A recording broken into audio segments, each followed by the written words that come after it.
When the wind hit 90 miles per hour that night, I knew I was going to die or live by mathematics.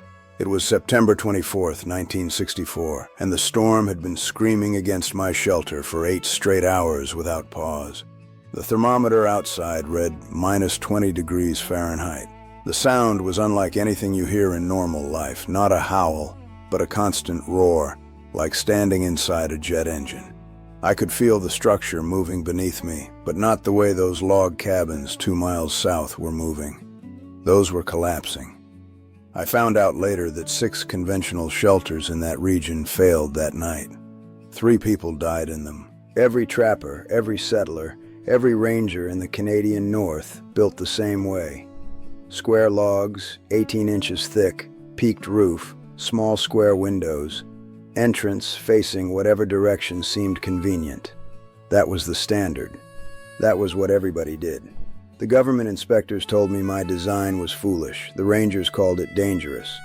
Other trappers laughed at it before the storm came. They all said the same thing. Thicker walls mean safer shelter. More resistance means more protection. That is what made sense to everyone. But while they talked about safety, my shelter breathed with the wind instead of fighting it. When I was 31 years old in 1952, I came to the North with 10 years of traditional trapping behind me. I was a descendant of colonists, raised on frontier methods, confident in what had worked for generations. I chose a location in northern Canada specifically for its isolation and resources. Spruce forests thick enough for timber, a river valley that produced consistent game, and a location I wanted because nobody else lived within 30 miles. The wind there blew steady at 60 to 80 miles per hour during winter months. That was just the normal weather. I built my first shelter the conventional way because that was the only way I knew. That first winter taught me failure through mathematics. Snow drifted through the door seam at a rate of 70 pounds every single night, accumulating in a wedge on my floor. The interior temperature dropped to minus 15 Fahrenheit, even with my fire burning constant. The wooden structure itself moved 2 to 3 inches under wind pressure. I could see it shifting in the firelight, watch the beams flex. After only 6 months, cracks appeared in every wall where the logs joined. I realized then that I had built something that was failing in real time, and I had built it believing I was following the correct method. If you appreciate the kind of knowledge that actually saves your life, the kind that comes from decades of trial and error instead of theory, I'd ask you to subscribe to this channel. Every single week I share a survival technique that I tested myself during 40 years in the wilderness, and every one of them works when your life depends on it. Let's get into what matters. In 1953, I met a man named Joseph Louis. He was Cree, 62 years old, and he lived 12 miles upstream from my shelter. We met by accident at a portage point, and he watched me struggling with my canoe. Instead of offering help, he just watched and then said something I didn't understand at first. He said, "Your shelter fights the wind. That is why the wind is winning." Joseph had grown up watching how water behaved around stones, how animals built their homes to move with storms instead of resisting them. He told me something simple. The wind does not hate the pointed stone. The wind loves the square stone because it can push against something solid. Make your home pointed, and the wind becomes your friend instead of your enemy. I asked him what he meant exactly. He said, "Come with me in spring. I will show you how my people built before we listened to the settlers." The second piece of this puzzle came from a book I found in a trading post the following winter. It was an engineering manual from 1928, written by a man named Frederick Morrison, who had studied how military bunkers performed under artillery fire. The principle was identical to what Joseph described, but explained through physics. Morrison wrote that pressure accumulates in right angles, that it tears apart square structures, but that it distributes around curves. A rounded structure, he explained, reduces something called shear force. The wind, or cannon fire, doesn't concentrate its power in one location. Instead, it spreads across the entire surface. I doubted both ideas at first. I had spent a decade believing that thick and square meant strong. This contradicted everything in my experience. But I decided to build something small first. In my spare time that spring, I constructed a miniature shelter. shaped like a water droplet, maybe 6 feet tall. When the next storm came, a modest one, 45 miles per hour, I compared how it behaved against the corner of my log cabin. The difference was immediate and obvious. The droplet structure barely moved. The corner of my cabin flexed and creaked. That is when I became convinced that I needed to rebuild entirely. I need to rebuild that shelter from the ground up. The foundation work started in late spring of 1954. First, I gathered materials. For the main structure, I needed spruce logs specifically.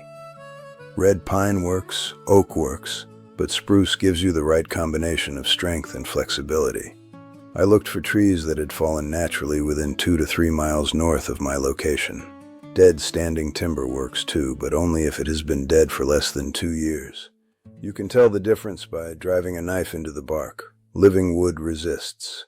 Dead wood from the right time frame accepts the blade with consistent pressure, meaning the wood has started to dry but hasn't become brittle. I collected 32 logs total. Each one measured 8 to 10 inches in diameter and 16 feet in length. The time of year matters. Spring and autumn are ideal because the wood has lower moisture content than summer. I spent 3 weeks selecting and felling. Then came the hardest part. Preparation. Green wood splits as it dries. Cracking ruins your structure. I stacked the logs in a specific pattern with air gaps between each layer, allowing wind circulation. This took 4 weeks in good weather before the wood reached the moisture content I needed.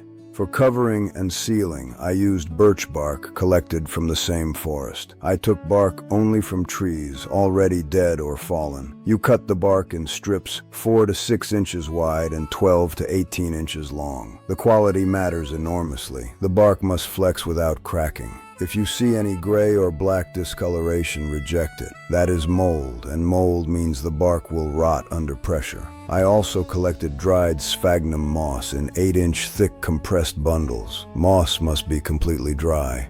Damp moss will decay inside your structure. For binding and anchoring, I used cordage made from spruce bark that I had prepared months earlier by soaking and separating the inner fibers. I also cut wooden pegs from birch wood, each one 3 inches long and 1 inch in diameter, sharpened to a point. These pegs would hold the structure together without nails. My tools were simple. A single blade axe weighing 4.5 pounds, a crosscut saw with fine teeth for precise cuts, a knife with a 4-inch blade made from iron. I improvised a level using a bowl of water and a straight piece of wood. I measured using cordage marked with knots at 1-foot intervals. The common mistakes I see people make with materials: they use green wood that cracks, they collect damp bark that rots, they don't level their base properly. Every single one of these errors creates a weak point where the wind finds a target. The construction itself required understanding 5 major principles working together. The first major change was establishing the core structure as a true teardrop shape. I started with a central axis 16 feet long, marked on the ground using my knotted cordage. From this axis, I built a curved frame reaching 9 feet high at the center point and 14 feet wide at the base. The curve approximated 45 degrees on each side, creating that distinctive pointed shape when viewed from above. This took 4 to 5 days of careful work. The key was not making the curve too steep, which weakens the structure, or too shallow, which loses the aerodynamic benefit. When finished, it should look like a water droplet standing upright, not like a rounded square. The second major change involved precise positioning and entrance placement. The structure had to face into the predominant wind direction. In my location, winds came consistently from the northwest. I positioned the pointed end toward the northwest. The entrance door faced southeast, displaced 8 to 10 feet from the central axis. This offset created something crucial, a small eddy of calmer air where the wind curled around the structure. Your entrance sits in this quiet zone instead of facing the full force of the wind. You know it is positioned correctly when smoke from your fire rises straight up inside, never getting pulled backward toward the entrance. The third major change was creating a double-layer roof system with an air gap between the layers. The outer layer consisted of compressed moss and spruce branches arranged at a slight angle, approximately 6 inches thick. Then came a gap of 4 to 6 inches, maintained by small wooden spacers. The inner layer consisted of finer, denser moss, approximately 4 to 5 inches thick. This trapped layer of still air acts as insulation. The outer layer breaks the wind force before it reaches the inner layer. I have measured interior temperatures of 28 degrees Fahrenheit inside this structure with an outdoor temperature of minus 40 degrees and only a small fire burning. That air gap does the work. The fourth element addressed water management and drainage. I extended the roof line outward at the sides by 18 to 24 inches, angled at 14 degrees to shed water effectively. This overhang keeps precipitation from running down the walls. Snow does not accumulate in a heavy load against the base. During heavy rain, water runs off cleanly without pooling or entering the structure. This took 2 days to construct properly. The fifth element involved internal diagonal bracing to resist lateral pressure from wind. I installed 4 wooden supports, each one 12 feet long and 4 inches in diameter, positioned at angles between 52 and 58 degrees from the ground to the upper frame. These supports anchored into the earth 2 to 3 feet deep, spaced 4 feet apart around the interior perimeter. When wind pressure hits the structure, these braces transfer that force downward into the ground instead of allowing the walls to flex and eventually fail. The structure should move no more than 1 to 2 inches when you push against it with significant force. I built the first teardrop shelter in the spring of 1954. By late autumn, I had my first real test. On November 8th of that year, a storm moved in from the northwest with sustained winds of 65 miles per hour and temperatures dropping to minus 20 degrees Fahrenheit. I watched that storm arrive with my heart in my throat. Next to my new structure stood my original square cabin, still standing, but abandoned. I had left it empty on purpose for this exact comparison. The storm lasted 1 full night. When morning came, I measured everything. The conventional cabin had accumulated 50 pounds of snow driven through the door seam and window gaps. The interior temperature had dropped to minus 8 degrees Fahrenheit despite the insulation. The wooden frame had flexed and creaked audibly through the entire night. Inside my teardrop structure, I found 2 pounds of snow, just the fine powder that had somehow drifted through the ventilation gaps I had intentionally left for air circulation. The interior temperature read 18 degrees Fahrenheit. The silence inside was absolute. No creaking, no groaning, no sound of the structure working against the wind. That was the moment I understood this was not luck, this was physics. I used this design continuously for 28 winters from 1952 through 1980, 28 consecutive years without a single structural failure. The only maintenance required was replacing the outer moss layer every 2 to 3 years as it compressed and weathered. Every other component remained intact. But the real test came a decade after that first storm. On September 24, 1964, the same tempest I described at the beginning of this conversation struck the region. 90 miles per hour, sustained for 8 hours, temperature at minus 20 degrees, wind gusts exceeding 110 miles per hour.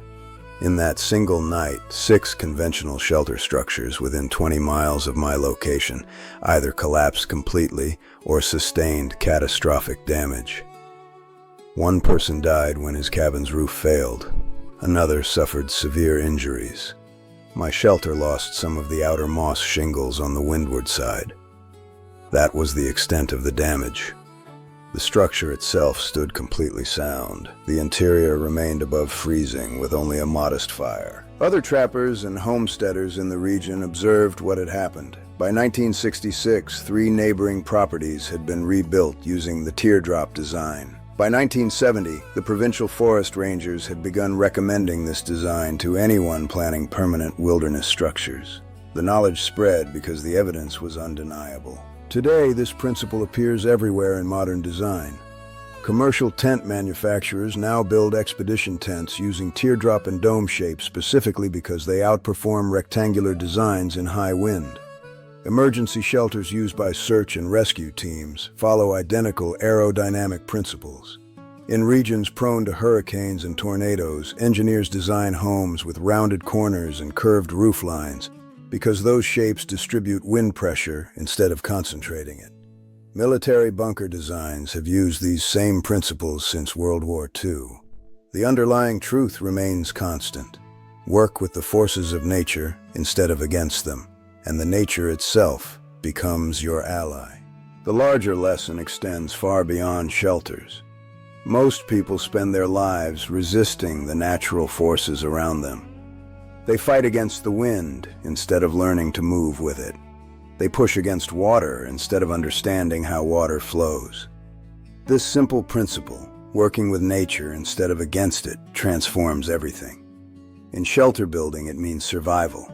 In life, it means something similar.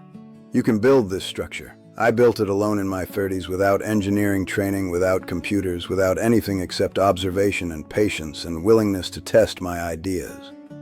The pioneers who came before me did not have engineers either. They had curiosity and the willingness to fail until they understood what worked. You have more resources than they did. You have access to information they could only dream about. If this knowledge resonates with you, if you want to learn the techniques that actually work when your life depends on it, subscribe to this channel. I release a new survival method every single week, all of them tested by 40 years of living in the wilderness. All of them applicable to modern camping, emergency preparedness, or homesteading in remote areas.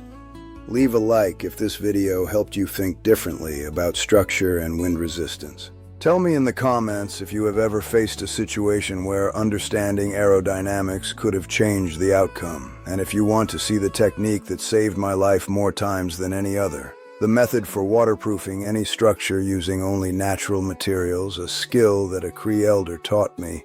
Click the video that appears on your screen now. Remember, this channel presents historical and fictional stories for educational purposes, with production assisted by artificial intelligence. The knowledge is real, the application is real, the results speak for themselves. Stay safe out there.